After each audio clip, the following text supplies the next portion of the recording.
Every time I see India-Pakistan trending, I say a prayer that it is because there is a cricket match. Well, not today. Tensions are flaring between India and Pakistan, with a real risk that a new war may start, which could put the level of damage between Russia and Ukraine to shame. Today, though, we are going to forget about spin versus pace, and instead ask uranium or plutonium. That is, we are focusing on the nuclear dimension of the crisis, because big booms make for big headlines. And it is striking because, according to much of the conventional wisdom on the subject, nuclear weapons are supposed to deter wars.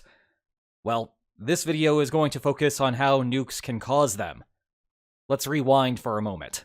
The subcontinent has a long nuclear history, with India first testing a bomb in the 1970s, and both parties acquiring a full nuclear arsenal in the 1990s.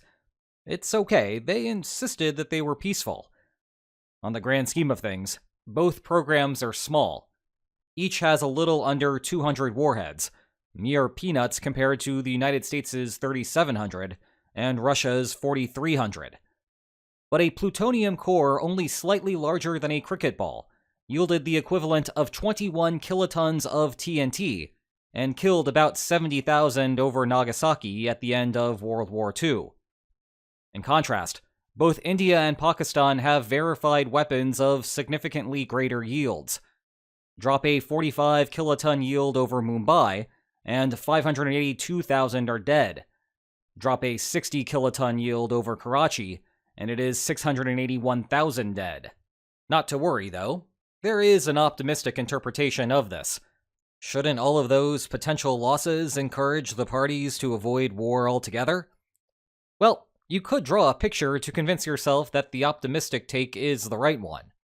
And while we could apply the following logic to any sort of dispute, let's stick to the battle at hand, even if the guy at Google Maps probably quit his job after trying to code this gigantic mess.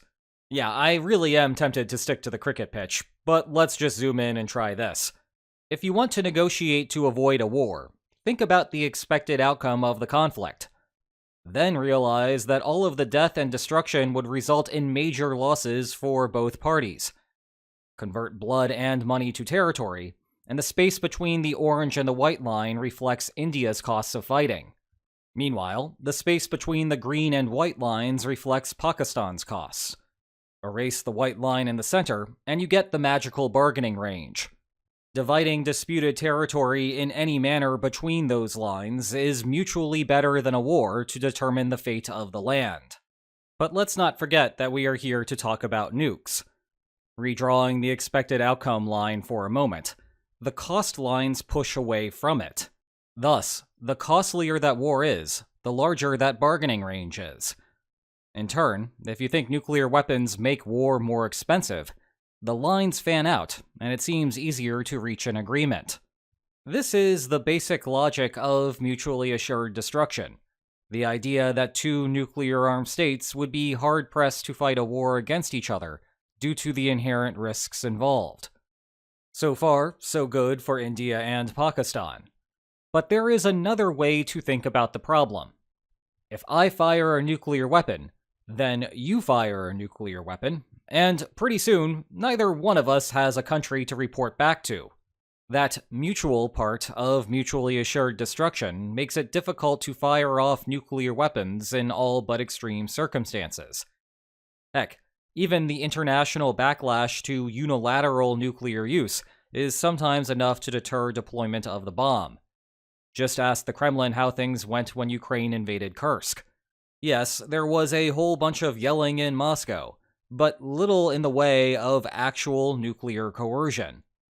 That is because all the victim would have to do is appeal to the third umpire known as the United Nations, or alternatively grumpy partners of the perpetrator.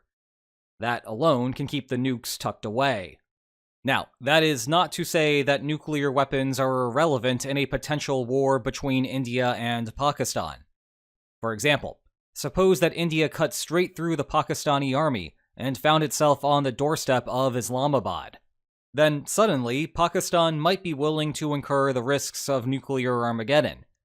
In turn, Rather than try something drastic, you declare an end to your innings, satisfied with the score that you have achieved, because that is better than the alternative. Actually, these kinds of limits are the main focus of Matt Furman's other book, the same Matt Furman I interviewed on Lines on Maps Extra about Ukrainian nuclear weapons. Regardless, the generalized point is that nuclear weapons may be less about raising the cost of war, and more about simply making some parts of the chessboard impassable. Sounds good, right? You limit the extent of a war, and we generally do not like huge wars. Well, not so fast. This restriction has a perverse implication regarding the likelihood of war. Imagine that you are the leader of a nuclear-armed country. Your life is pretty awesome. Sure, you have a rivalry with one of your neighbors over a disputed territory way off in the distance, but day-to-day life is pretty great. People want to give you hugs. The hugs are so good that others want to take photos of it. You get to sign some books. There is free and fancy high tea. Someone will drive you around in a golf cart. You get to feed some horses. The list goes on. And life will remain pretty great as long as you are the leader and you have a functioning capital. All you have to do is keep some distance between you and your rival. Well, there is a phrase to describe your disposition: risk aversion. Obviously, you would be happier if you pushed the border out a little bit further. But the value of pushing out the line 1 kilometer is smaller than how much you would lose by having the line recede by a kilometer. Never mind the value of the final kilometer of territory next to your capital. It turns out that risk aversion discouraged you from fighting wars. You would still be willing to stand up for yourself, of course, but fighting for that final kilometer of enemy-held land is not worth much.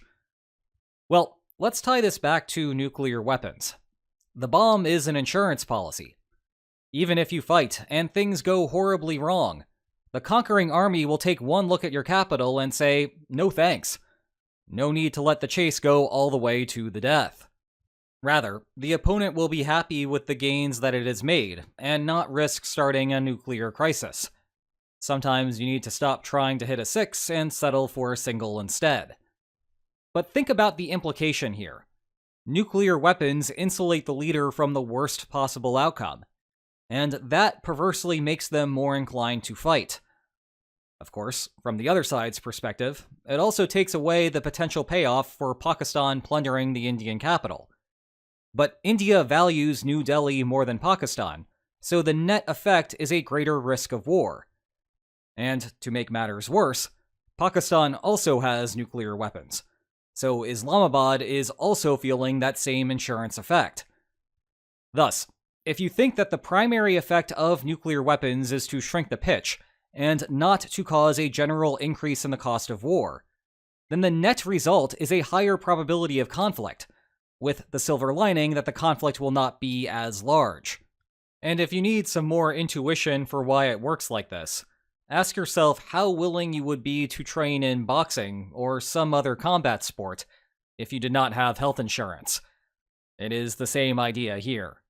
Indeed, this is a plausible interpretation of what happened in 1999, when India and Pakistan fought the Kargil War, also within the same general region of territory in dispute today. And while you may still want to come out of this video with some optimism, I am not about to put a smile on my face. Anytime two nuclear-armed countries are in active conflict, their nuclear forces will go on alert, and their hands are not always as steady as those of MS Dhoni. You do not want to be in a situation where the other side preemptively destroys your entire arsenal faster than an Imran Khan Yorker, and before you have the opportunity to retaliate. After all, if you light it up during the power play, you never have to worry about taking it to the 20th over. But with that comes the risk of an accidental nuclear launch, and the risk there increases as the length of this looks more like a test match and less like a T20. So, yes, the scope of the strategically well-thought-out conflict is smaller, but we may still inadvertently get into much bigger trouble. If you want to learn more about nuclear strategy, check out that aforementioned interview with Matt Furman over on Lines on Maps Extra. He's the political science equivalent of an impact player. And if you enjoyed today's video, please like, share, and subscribe, and I will see you next time. Take care.